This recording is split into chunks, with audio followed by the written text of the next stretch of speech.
badan ayaan hoos u dhigay hadalkayga maanta waa dilaacinaya 28 sanadood ayaan ka soo shaqeynaya ciidamada Soomaaliland waxa hareeyay dulmi 9 sanadood way maanta kulmiyo intuu wadanka haystay waxa ku dhintay 12 sarkaal iyo 16 ciidanka qaranka oo lagu dilay goob kasta meel abli ka jiro intaba waxa dilay dawladda waa cadeynaya maxaa u dambeeyay baa la meed kaalisiisdo waxa u dambeeyay labadii sarkaale boorame inta u yimaadeen barasaabka iyo taliyaasha qaybaha ayay waa nala dilayaa nabadbaadiya warsocda lagu yiro gaari bashada lagu shubay in yaro reerka yaga lagu dara isagiina waa lagu dhaawacay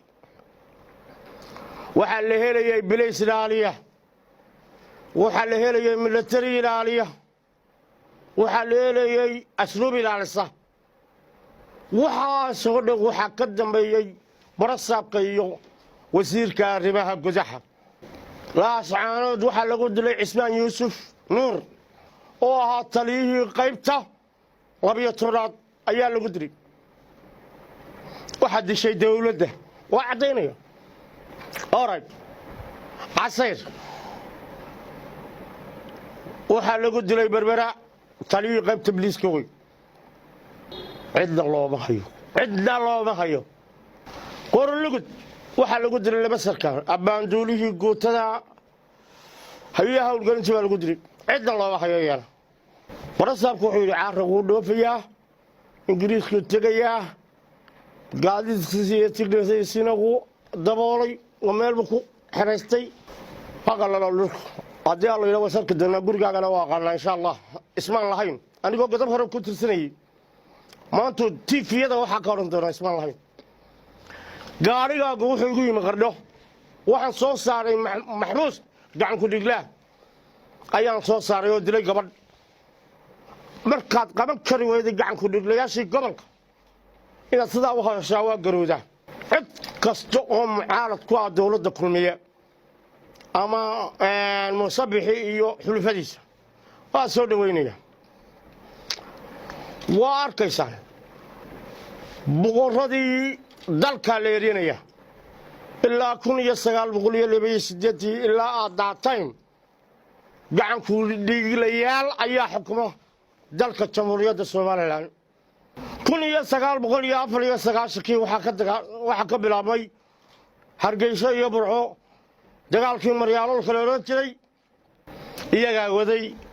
waxa ku dhintay 840 ruux Burco waxa ku dhaawacmay oo ku naafoobay 640 iyaga sabab oo ahaa iyaga laayay iyaga dhaawacay maantana inay madaxweynayaal iyo arrimo gudood sheegtaan bulshada iyo shacabka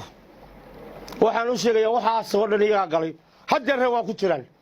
4 sanadood buu socday dagaalka Ceelfoyn dagaal beelad inta ma socdo iyaga xagga dambe kaga jira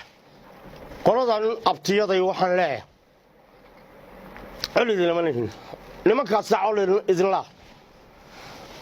كواسا والله أو بالله أو الله أي صوت تاي دم والله يقال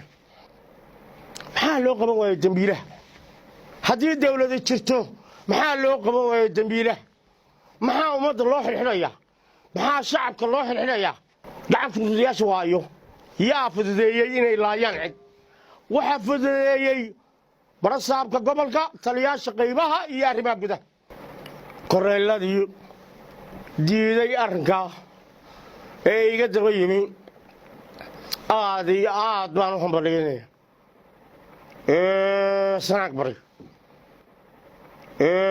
sanaag bari